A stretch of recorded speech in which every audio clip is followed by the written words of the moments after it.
Thanks, Brian. Nice to see you. Fair enough. So let's talk about the president's scorecard on education. On a scale of 1 to 10, could you give us where you would rate the president and why? So first of all, Brian, I'm not political. Okay. But let me just step back a second, just beyond education. Okay. I was born in this country, but I was away for half my life. I came back here actually in 2007. Okay. Just before the post-election violence. All right. In 2008, which obviously the country recovered. But I've seen in the last 12 to 14 years. The way Kenya has advanced. I came here in telecoms and I got into innovation, so I was working in mobile money, so I've seen that growth. Why did that growth happen? It was because of the government's flexible regulation, and that enabled Kenya to lead in the pack.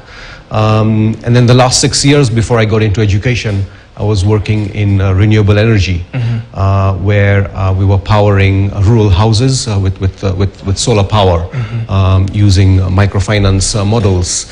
Again, here Kenya has taken a lead, with the rural electrification, but together with the solar power, as a country, we've powered probably more than 2 million homes. So that's another example of the development that we've seen, where Kenya is leading the pack. I've got into education over the last 6 months, and also really grateful to be driving that revolution. And what we at Moringa School are working on is vocational training, vocational education in the tech sector, where there is huge demand. Kenya has been positioned as what we call the Silicon Savannah. So a lot of the big tech companies, Google, Microsoft, AWS, plus the startup ecosystem, they're all coming here. And while they're coming here, there's the demand for talent.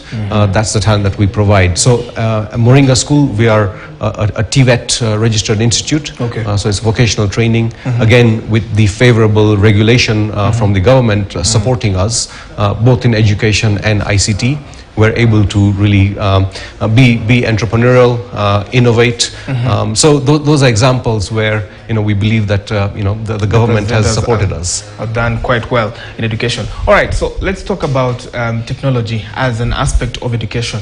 When this regime was coming in 10 years ago, 2013, they said that we're going to give children laptops.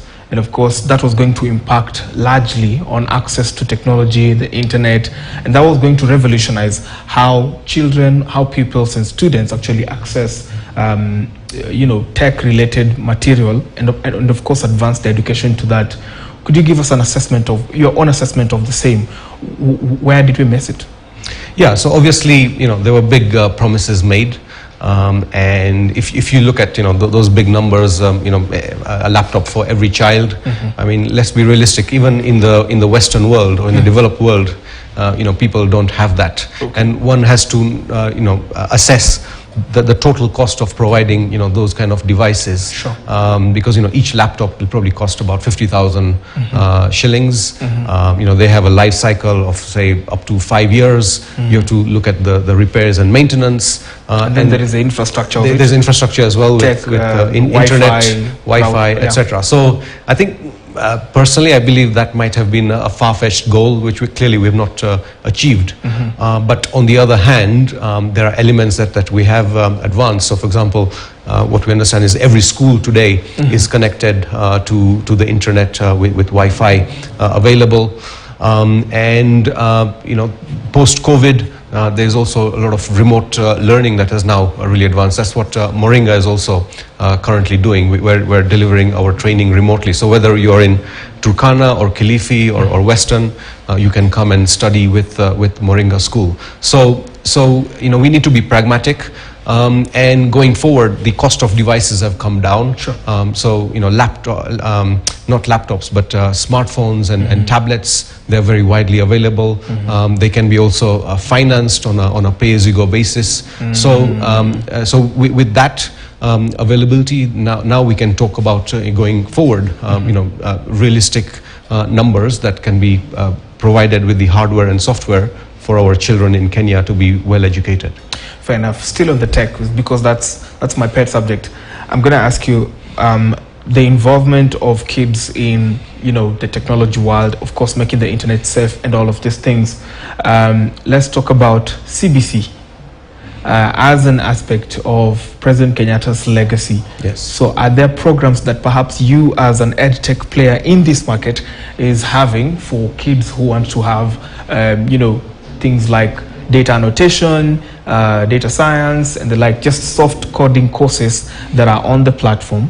And how are those subjects also wiring or mixing up with the CBC curriculum that the government has introduced? Talk to me about that. So absolutely. So even though Moringa is a post-high school edtech institution, okay, we have been working with schools over the last 3 to 4 years, where Moringa School has been going into schools and running coding clubs in schools. So okay, we're taking basically secondary school students and educating them on some of the different concepts that you talked about.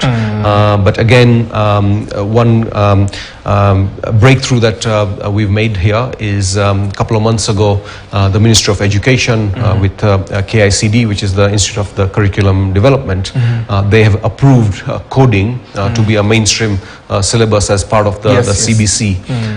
And Moringa has actually partnered with the institution who has been authorized to deliver those courses. And that training can run from the age of 6 to 18.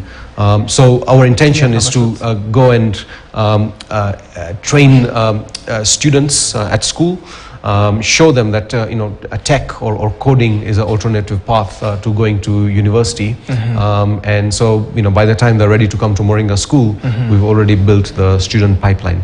Amazing. Fair enough. So as we wind up the show, what are some of the new opportunities that perhaps the next government should actually leverage on to get education to the next level in this country? Not necessarily in tech, but of course largely in tech, because other countries are way ahead of us in terms of access to technology, access to internet services, and of course the tech infrastructure, which is impacting their lives in a positive way. There are so many other issues to do right now. What opportunities are you seeing that the next government should perhaps focus on? So Brian, absolutely. So today we've touched on education, we've touched on tech. Something that we've not quite touched on is job creation. Okay. And that is really key for us. I mean, if you look at the unemployment rate, generally it's quite high here, but we have a real opportunity, because if you look at the demand for tech talent, all these developed tech companies were going to places like Eastern Europe to get tech talent, but that's now become saturated. The war in Ukraine is not helping. Then they were looking at a place like India. So India is generating something like 3 million software developers every year, but the problem there is it's again supply demand. The salary inflation has shot through the roof. Sure. And there is a very, very high churn. So I actually have friends in India who are calling me up saying, can I have developers from Kenya? So we have a real opportunity. So Africa and Kenya has become the next frontier. Sorry to stop you in your tracks. You're telling me that there's so much talent there, but it's expensive. Exactly. Okay. Exactly. So they are outsourcing from other new virgin markets. That's a new trend. So Kenya is becoming, and especially Nairobi is becoming positioned as a tech hub. Yeah. We have Microsoft who've come here. Google have set up their product development center. AWS is coming, the startup ecosystem. So we have something to sell to the rest of the world, which is our tech talent. That will create a lot of jobs. Okay. And I think the platform has been set by the current government for whoever the new regime is to really take that and run with it and grow exponentially. Talking about startups, which is of course my forte also, we recently saw the ICT bill shot down. It was quite controversial and taken for review, and everything else is, they're reviewing that bill, of course, to make it more furnished and more user-friendly or more market-friendly.